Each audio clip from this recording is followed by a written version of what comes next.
Hola a todos y bienvenidos a este sexto capítulo de FEAGRO Punto de Encuentro. Soy Laura Cristóbal y este es el espacio de FEAGRO en el Mapa Podcast, el lugar donde puedes quedarte si te interesan las cosas del comer y del beber, desde todos los puntos de vista de esta cadena agroalimentaria tan poliédrica.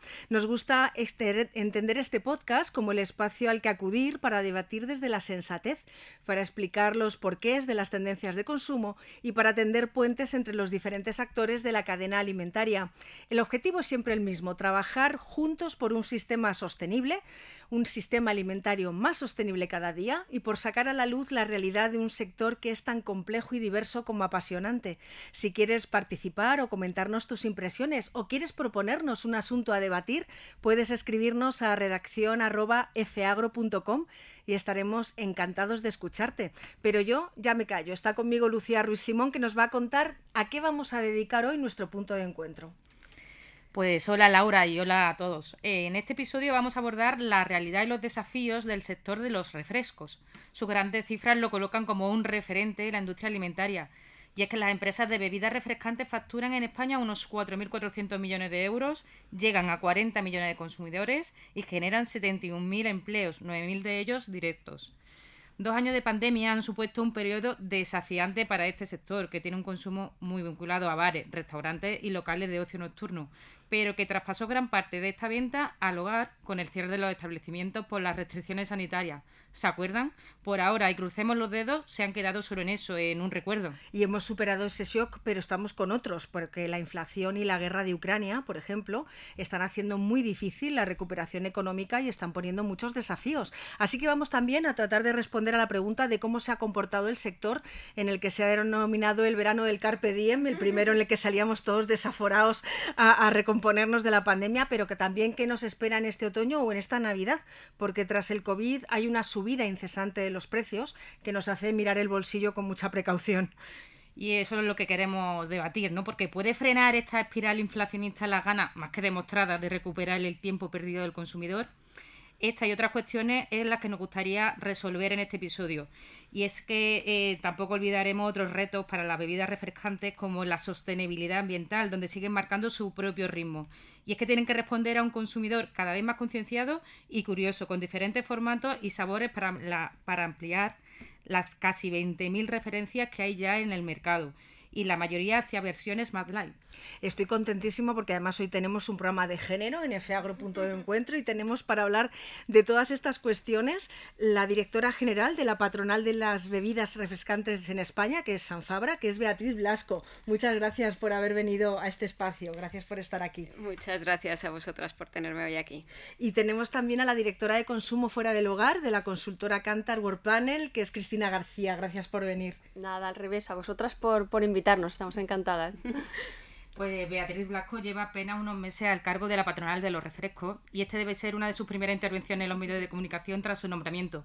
Pero es que lleva vinculada al sector de las bebidas gran parte de su trayectoria profesional y ha trabajado 15 años en Diageo y ha presidido multinacionales por la marca España. Muchas gracias, decíamos, por atender nuestra llamada. Y Cristina García, que como decíamos era la directora de área de consumo fuera del hogar de Kantar Workpanel, en su trayectoria en las consultoras hay muchas más hitos, ¿no? También ha trabajado en IRI, ha formado parte durante varios años de la Patronal Hostelería de España y por tanto es una especialista en nuestros bares, en nuestros restaurantes y nos va a poder contar cuál es la evolución de la situación de los refrescos. Así que entramos en materia. Pues sí, y me gustaría empezar precisamente pues por esa cuestión, ¿no? ¿Cuál es la dependencia real del canal Horeca con el sector de la bebida refrescante? Beatriz, empezamos contigo. Fenomenal.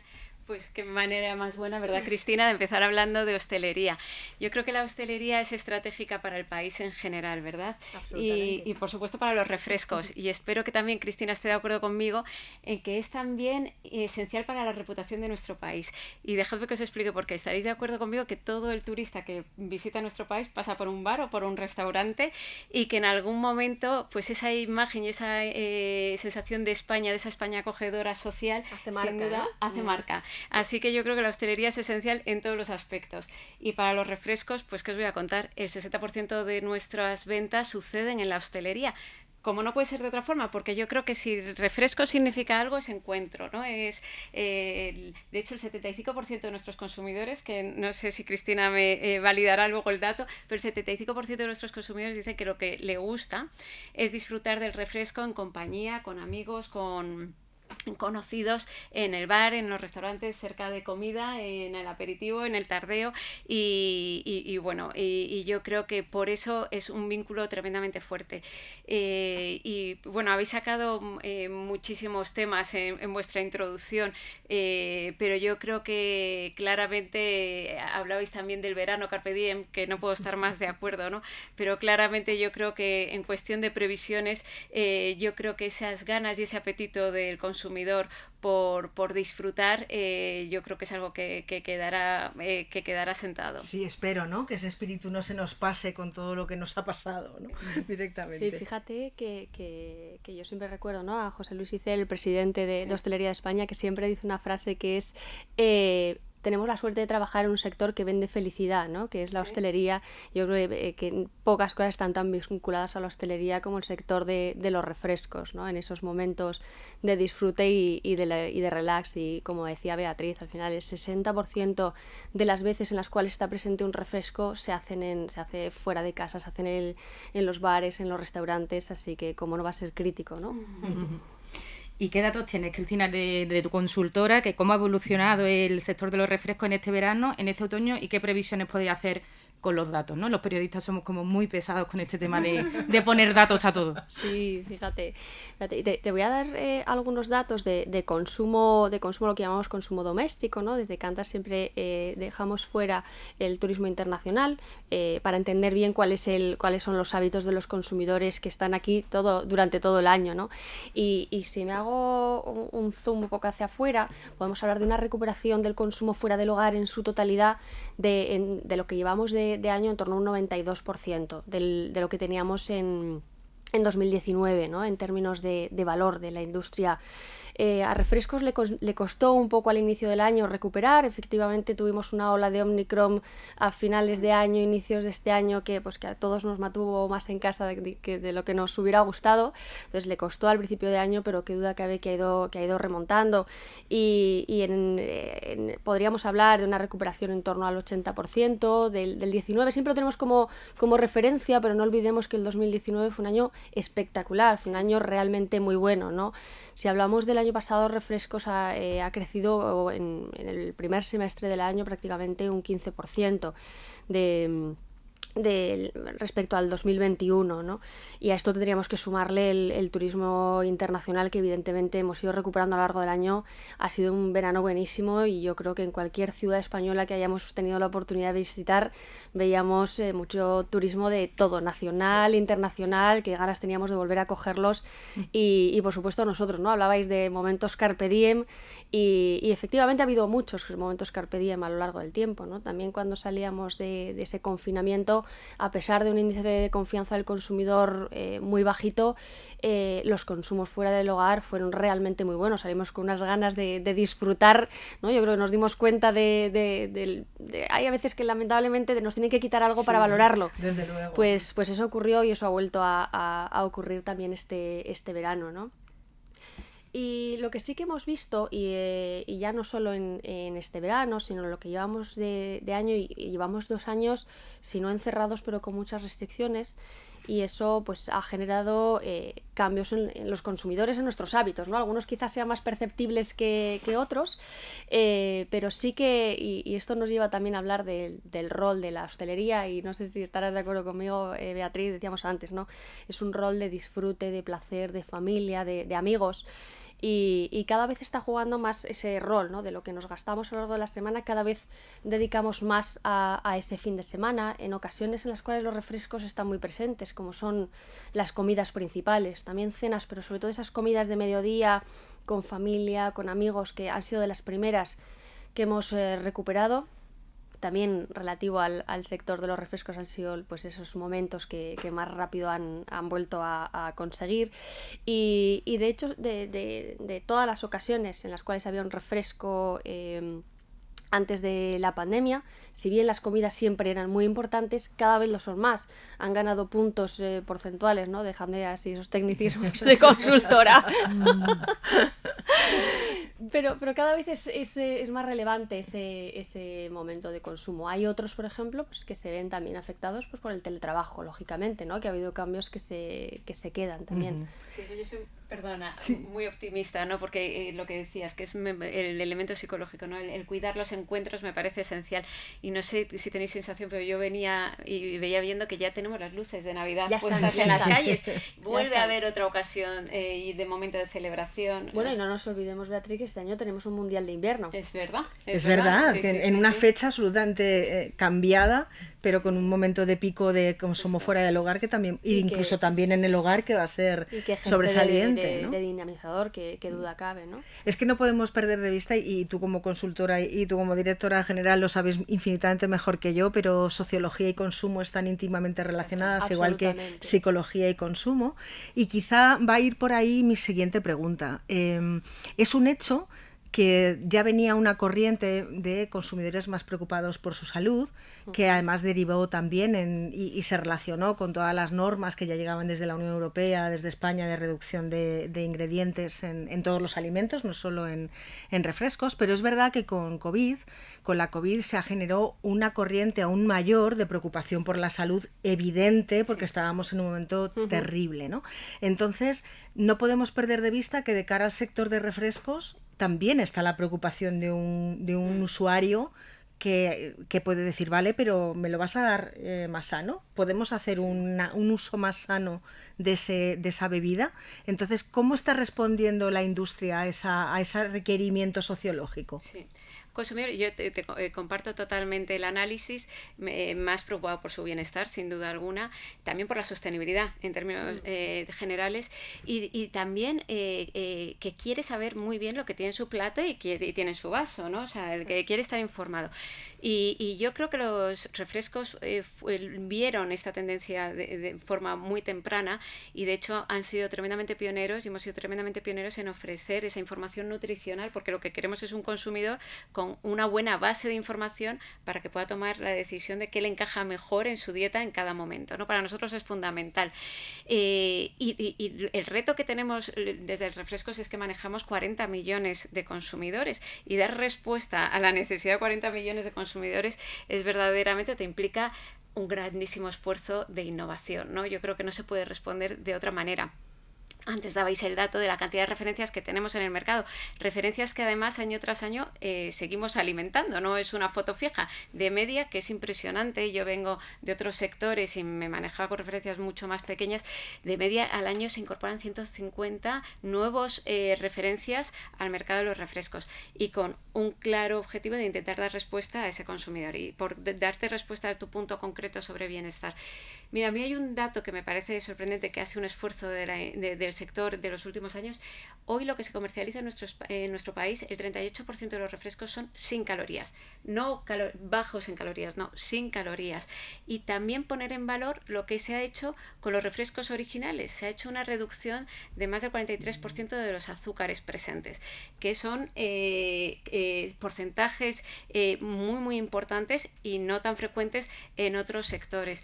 Poner sobre la mesa, yo creo que por una parte las inversiones que esto implica, también el talento que hay detrás de estas innovaciones, que es talento que está aquí en nuestro país, y también poner en valor a ese consumidor que acoge y abraza estas innovaciones. Y yo creo que la mejor muestra, y volvemos otra vez al dato, Cristina, es que las bebidas sin calorías, los refrescos sin calorías, siguen creciendo en cuota año tras año, ¿no? Justo es la pregunta que te iba a hacer, Cristina, es decir, esto que hablamos, ¿cómo se traslada a las cifras luego de consumo? Sí, es una tendencia muy clara. Todas las referencias que están creciendo son aquellas que tienen o bajo o ningún componente calórico. También hay otras referencias, ¿no? Pues como bebidas energéticas, o también yo creo que la industria ha sabido leer muy bien, oye, ¿qué más puedo ofrecer al mercado? Porque en referencia a la innovación, y es verdad que la industria lanza al mercado miles de referencias nuevas, analiza muy bien al consumidor, qué es lo que necesito, entender también esa pirámide poblacional, ¿no? Qué es la que es y cómo las nuevas generaciones que nos demandan para acompañar a esas nuevas generaciones, y el driver de salud realmente es vital. Aquí hablamos tanto dentro como fuera de casa, ¿eh? A veces pensamos que es un consumidor diferente, pero en el fondo es el mismo. A veces tenemos dinámicas, ¿no? Quizá nos permitimos algún lujillo más cuando salimos fuera de casa, pero al final buscamos lo mismo, y son las referencias bajas en azúcar y ese driver de salud las que están moviendo estas categorías. Pero para mí hay otro punto clave, y teniendo la tendencia absolutamente clara, también es cierto que el consumidor a lo que no quiere renunciar bajo ningún concepto, mi gusto, es al disfrute, ¿no? Que está muy vinculado con lo que hablábamos al principio, ¿no? Ese encuentro, ese disfrute, ese estilo de vida que es tan nuestro, ¿no? Y cómo incorporo pues el tema del bienestar y de salud, pues claramente con información y balanceando dieta, pero que sin perder de perspectiva el tema del disfrute, que me parece que es algo irrenunciable. Sí. Otro de los temas que queríamos hablar con vosotros, ¿no? Además de responder a este cliente cada vez más healthy, más concienciado con lo que toma, hay que luchar entre todos por un desafío global, internacional, que es el cambio climático. Cada uno tenemos una responsabilidad en este proceso, y la industria de las bebidas refrescantes lleva haciendo un trabajo desde hace mucho tiempo. Me gustaría que nos comentaran cuál es el esfuerzo y cuáles son los caminos que están recorriendo para luchar contra este desafío. Pues yo os hablo de refrescos, pero es que me encanta la introducción que has hecho, porque yo creo que todos estamos de acuerdo en que un futuro sostenible pasa por todos, ¿no? Tú has dicho la palabra todos, sí. Y yo creo que o somos muy conscientes o verdaderamente fracasaremos en el resultado. Dicho esto, los refrescos yo creo que lo tienen perfectamente claro, que tenemos un papel, una responsabilidad, y el compromiso está ahí, y venimos trabajando desde hace décadas, y de forma voluntaria, que también es un tema interesante y a tratar, ¿no? Pero realmente los refrescos han venido trabajando durante mucho tiempo. Dabas los datos de nuestro peso desde un punto de vista económico y social. Yo creo que la relevancia económica y social tiene que ir de la mano de la corresponsabilidad y de la acción. Y creo que el mejor dato que dimensiona un poco ese nivel de compromiso es que estamos contribuyendo proactivamente en 11 de los 17 Objetivos de Desarrollo Sostenible. O sea que trabajamos en muchos ámbitos y con un claro foco en avanzar, ¿no? Si tuviera que destacar, esto nos daría para muchos programas, o sea que apuntároslo, porque podemos seguir, pero si tuviera que destacar... Cogido el guante por completo. Si tuviera que destacar, por una parte, para mí agua, el más del 90% de un refresco es agua, es el ingrediente principal, y lo que ha hecho este sector en términos de agua es extraordinario. Fijaros que se ha reducido hasta un 21% el uso de agua en la elaboración de los refrescos, hasta el punto que ahora mismo la ratio para la elaboración de un refresco es la mitad, la ratio de uso de agua es la mitad que para la elaboración de la mayoría de las bebidas. Simplemente para que dimensionéis esa reducción que implica, ¿no? Y el otro gran tema, y este ha sido constante en toda la conversación hoy, tenemos tantísimas referencias, tantísimos productos, como os podéis imaginar, como diversidad de envases, porque va íntimamente ligado de la mano, ¿no? Y el otro gran ámbito de actuación para nosotros ha sido precisamente esto, cómo hacer envases cada vez más reciclables y más reutilizables. Y los envases, yo, si me permitís hacer una reflexión general, son fundamentales en primer lugar para el consumidor, porque no olvidemos que en el sector agroalimentario el envase implica calidad del producto y seguridad alimentaria, ¿no? En el envase contenemos la bebida y el alimento, lo conservamos, lo mantenemos, lo transportamos, o sea que el envase es imprescindible. Pero por eso mismo nosotros hemos trabajado muchísimo en cómo hacer esos envases cada vez más sostenibles, y fundamentalmente en 3 líneas. Una es cómo garantizamos que el envase de un refresco esté hecho por materiales que se puedan reciclar 100%, que ya es una realidad.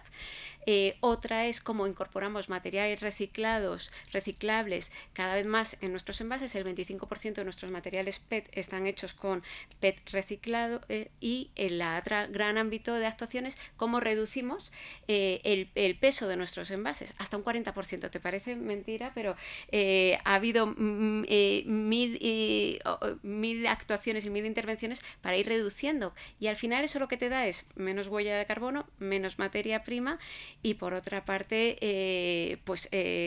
menos residuos también, ¿no? Y bueno, pues podría seguir. También tenemos mucho en reutilización, que hemos sido muy pioneros. De hecho, somos de las poquísimas industrias que hacemos reutilización en hostelería, y para que las personas que nos están escuchando entiendan, tú cuando vas a la hostelería, el fabricante de refrescos lleva el botellín de vidrio a la hostelería, se consume y luego se vuelve a recoger, se acondiciona y se vuelve a poner en circulación, ¿no? Y esto que se hace gracias a la colaboración de hostelería y de refrescos, pues claramente está trayendo unos resultados impresionantes. ¿Cuánto diríais que tiene un botellín de un refresco de vida útil dando vueltas? Yo soy de la generación de mi madre diciéndome: Laura, baja los cascos a la tienda. Con lo cual, soy de la generación del cuéntame y me mandaban a por los cascos. Con lo cual, me lo conozco de primera mano, pero no sé decirte cuánta vida tiene un botellín. Más de 10 años. Más de 10 años. Dando vueltas. Hasta que llega, como yo, que me cargaba los cascos porque iba jugando todo el camino a la tienda. Y evidentemente siempre moría un casco por el camino.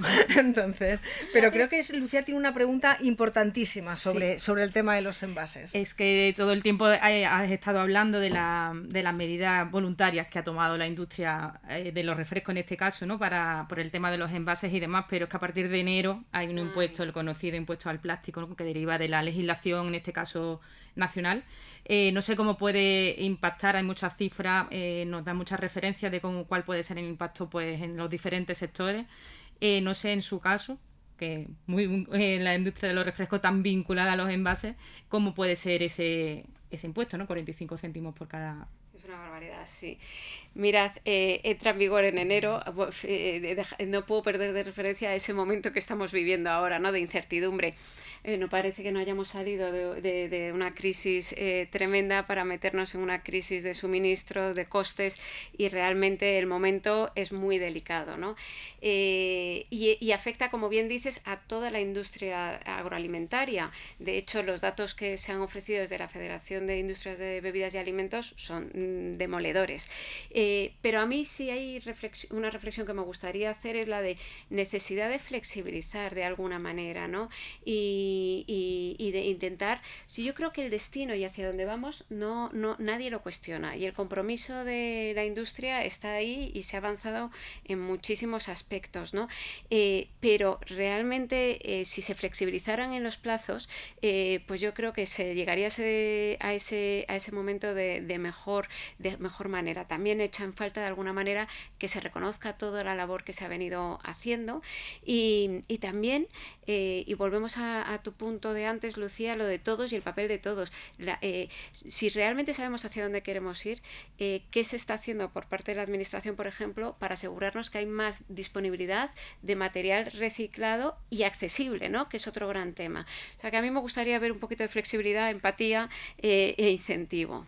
Me ha surgido una reflexión mientras escuchaba a las dos. Os voy a hacer una pregunta a las dos, que ya sé que es un poco la pregunta del millón, no me odiéis mucho, pero a mí es una cuestión que me interesa profundamente. Si hemos hablado de las cosas en las que se ha podido adelantar el sector respecto a gustos del consumidor, retos saludables o retos medioambientales. Si creo que todos somos conscientes de que vamos hacia un consumidor cada vez más informado, pero también cada vez más desinformado. O sea, no lo perdamos de vista, también son consumidores que están expuestos a mucho mensaje interesado que no siempre se corresponde con la realidad. A mí me gustaría conocer vuestra reflexión de por qué pensáis que a lo mejor el consumidor o la sociedad en general no termina de reconocer la labor de un sector. En este caso estamos hablando de los refrescos, pero si os soy honesta, trabajamos la cadena agroalimentaria entera, podría poner de ejemplo a otros sectores productivos de alimentos y bebidas. ¿Qué tenemos que hacer para que el consumidor sea más consciente y cuando compra una bebida que no tiene calorías, analice por qué? No es gratuito, él lo hace por un principio, la empresa que lo produce lo hace por un principio, por una investigación. ¿Cómo reflexionáis a veces esa falta de conexión entre lo que hace un sector productivo y el consumidor? Fíjate, y no sé si estás de acuerdo, Beatriz, pero cuando te estaba escuchando decías, ¿no?, que se reconozca más. Y yo fíjate que casi que me quedo en un punto anterior, es que se conozca más. Porque yo creo que es verdad que la industria está haciendo muchísimos esfuerzos, está adelantando, tiene un compromiso con una fecha y no tengo la menor duda de que se va a cumplir de largo, pero yo no tengo claro que el consumidor final sea tan sumamente consciente, ¿no? Antes hablábamos de innovación, e innovación parece que siempre es un producto nuevo, ¿no? Que igual que siempre decimos, oye, no puede haber innovaciones sordas, porque tú te lo puedes encontrar en un lineal o en la cámara de un restaurante, pero si no te lo dan a conocer, pues es difícil que el consumidor de manera proactiva lo pida. Y yo creo que la innovación interna también de las compañías, a veces yo creo que hay que darle un poquito más de luz. Yo creo que el consumidor siempre va a tender a ser exigente y está bien que el consumidor sea exigente, ¿no? Yo creo que nuestro reto es darle respuestas en cada momento. Tienes mucha razón, Cristina, que yo creo que probablemente tengamos que explicar. Es verdad que a veces es tal la cantidad de cosas que tienes que explicar de dónde estás trabajando que probablemente es muy difícil, ¿no? En esa categorización, priorización de temas. Pero yo creo que es algo en lo que tenemos que ir caminando y dentro del sector del gran consumo en general, contarle de forma digerible, que me parece que es otro punto fundamental, al consumidor cómo se va trabajando y el consumidor al mismo tiempo que vaya pues identificando quién es consistente, quién le da la información de forma transparente, objetiva, y será un camino de a dos, ¿no? Es que como tú decías, solo se puede hacer un acto de compra consciente cuando eres un consumidor informado. Entonces va íntimamente unido, ¿no? No vas a poder hacer una decisión de compra que tenga en cuenta ciertas cosas si no estás educado en leer una etiqueta, Justo. no estás educado en interpretar un lineal, porque los lineales también se interpretan, y es verdad que va muy íntimamente relacionado. Y creo que nos quedamos sin tiempo. Sí, Cuéntame. creo que a partir de ahora vamos a estar todos bastante más observadores, ¿no?, al trabajo que hay detrás de cada Se ve todo refresco. con otros ojos. Sí. Un ojo mucho más abierto y leyéndolo todo. Y muchas gracias a las dos por vuestras intervenciones, que tenemos que ir terminando, pero que han sido súper interesantes y yo creo Gracias a vosotras. Sí. Que creo que realmente tenemos que hacer más encuentros para seguir hablando más en profundidad. Creo que no se aprecia lo que no se conoce, que es un principio que manejamos constantemente en FEAGRO. Es imposible que alguien valore, reconozca, proteja lo que no conoce, y eso va y sirve desde la producción primaria en mitad de la naturaleza al señor que nos dio de comer cuando estábamos encerrados en casa y descubrimos que hay un señor que lleva un camión. Total. Y que se levanta a las 4 de la mañana y llega a Mercamadrid para Total. Dejar su producto. Sí. Y espero de verdad que volváis a estar con nosotros, que nos ha encantado, y que ya sabemos que el formato podcast es breve, pero nos gustaría escuchar muchísimo más. Yo creo que hay tantos temas que tocar y tantas industrias y tantos profesionales. Tiene muchas aristas que sector. Tenemos que hablar muchas más veces, así que gracias, Beatriz y Cristina, por acompañarnos en estas reflexiones sobre un eslabón del complejo sistema alimentario. Os esperamos más veces, no penséis que vamos a prescindir de vosotros y de vuestra voz. Gracias, Lucía, por ayudarnos a comprender el impacto de lo particular y lo general en el sector, y a ustedes no dejen de visitarnos en www.feagro.com. Estén atentos a los nuevos puntos de encuentro de FEAGRO, porque es el lugar de todos.